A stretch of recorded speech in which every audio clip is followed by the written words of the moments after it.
I want to thank you for your patience. I know you're all here wanting information, and we're giving it to you as quickly as we can.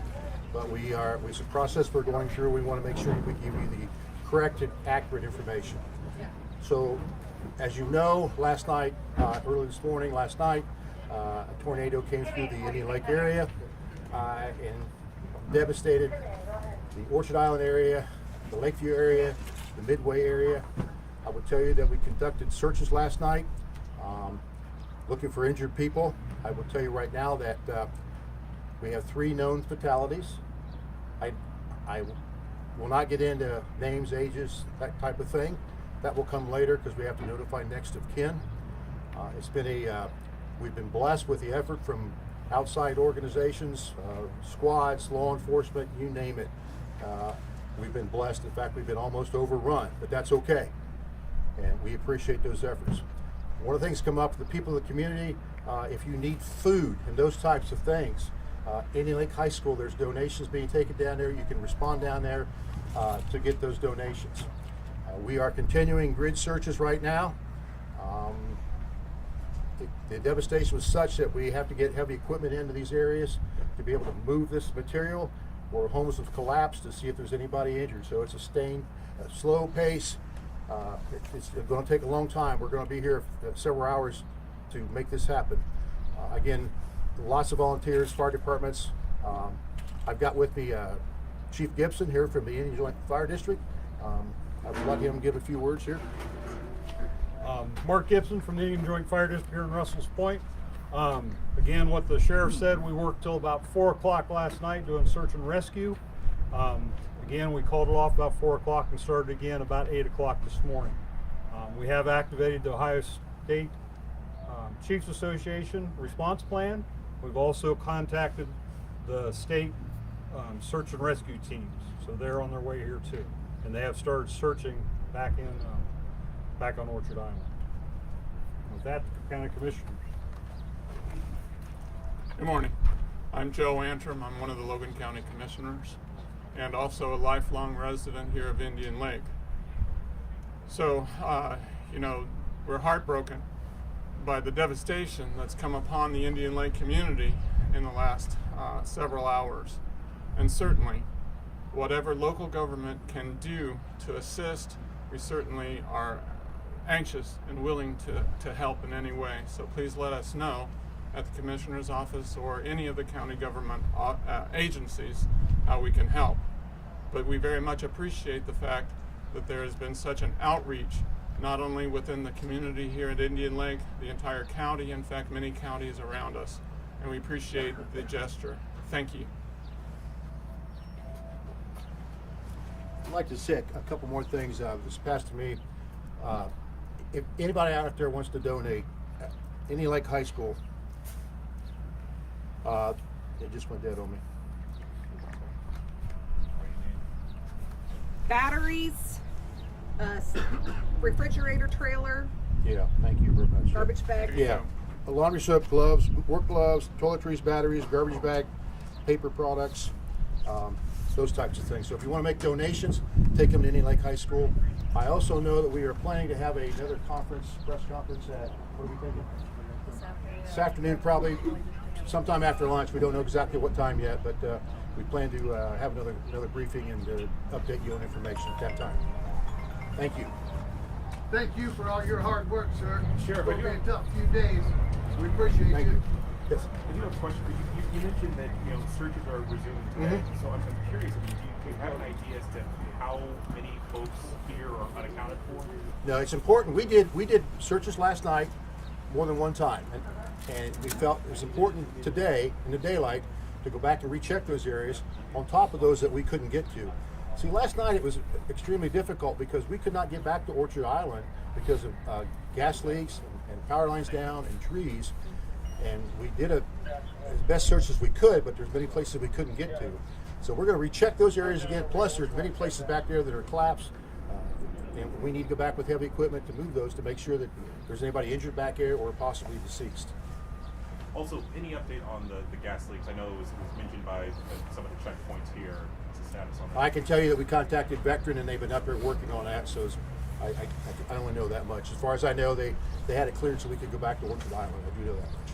Do you have a number at all of people that are unaccounted for? And if there's someone watching this that hasn't been in contact with a loved one that was in the path of the storm, what should they do? As of right now, I don't know of anybody that's not accounted for. Chief, do you have any? No.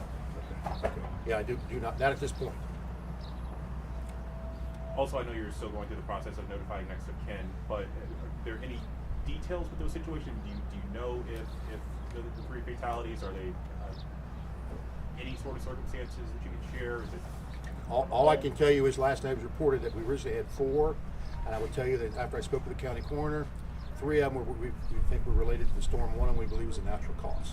So And do you have the location of where those deaths occurred? I do not at this time. What do you anticipate as your immediate need for volunteers?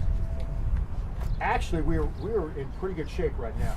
I would say to just stand back and see how things progress.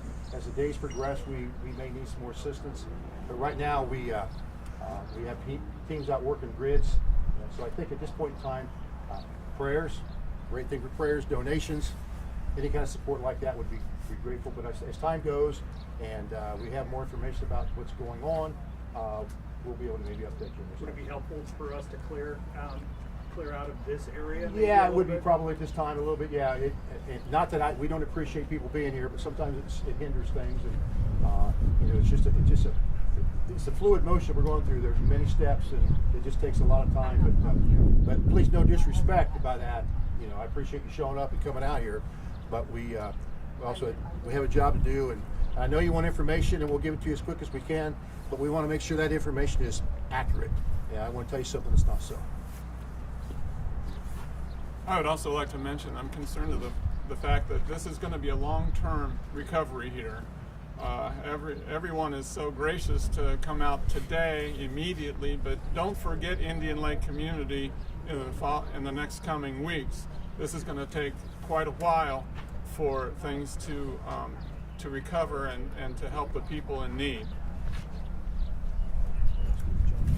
Yeah, thank you, Sheriff. Good morning, everybody. State Representative John Cross, representing this district. First, I want to thank all of our first responders who came out. This is an amazing community, and everyone has shown up to help. But I also want to thankful that the governor is going to be here today. The governor's going to come to Indian Lake here shortly before or around 1 o'clock, and he's going to tour this firsthand. Because as the commissioner said, while we have a great team helping with the immediate needs, we are going to rebuild Indian Lake. And it is so important, as I talked to both the Speaker of the House last night and the Governor, that we're going to be very focused on making sure that we can get funding available to help get this lake open and ready for the summertime, to help communities rebuild, help small businesses get back on their feet, help homeowners, any help that they need. We're going to make this a number one priority to make sure that they have the funding and the support so we can get Indian Lake back on its feet and enjoy a great summer here. So thank you. Have there been any plans to get national funding at this point, or just for federal funding? Good morning, Karen Huey, Assistant Director with the Ohio Department of Public Safety. I want to mention that we partially activated the State Emergency Operations Center last night. We brought in all the relevant state agency partners to help respond to any local unmet needs. We will be on the ground evaluating all of the damage and the injuries that occurred in this community, and we will be making determinations from that point whether or not there's any state or federal funding that will be coming. Certainly all resources that we have will be applied here, and as we indicated, the Governor DeWine will be here this afternoon to tour for himself. So thank you. Any other questions at this time? Has this officially been ruled a tornado or straight-line winds? Or do we know anything at that point yet? I don't officially, but I'd say it was a tornado. Yes, to the best of my knowledge. Yeah. Sounded like one. Yeah. I want to acknowledge my law enforcement partners back here, the EMA, John Cross coming out, the fire chief. I also tell you that Chief Fryoff from Russell Point and Mike Thompson, Chief Thompson from Washington Township, we're going to be up here, but they're out actually right now assisting with the grid searches. So I want to point out that it's been a great team effort here, folks, to work together here, and we will continue to do that. And like Mr. Cross said, we want to take care of the people up here. We want to get Indian Lake rebuilt. A lot lot of volunteers. It was packed with people. Tell me about that. About all these people helping out. Well, yeah, there's been a plethora of volunteers coming up here. So, and right now, and we appreciate that, but right now, we don't really have the plate, other to put them right now because we're doing grid searches. Now, I'm sure there's going to be a point in time comes out there's going to be a lot of breedings to be picked up, stuff like that. People are going to need help, so there's going to be time for that kind of stuff in the near future. But right now, our main concern is we want to make sure that we've got everybody accounted for. Anybody that's injured, get them taken care of, or by chance there's anybody else deceased, we want to make sure that that's taken care of properly, that families are notified. All right, thank you very much. You said 1 o'clock, Chief? Around somewhere in there. Thank you all very much. We'll let you know. All right.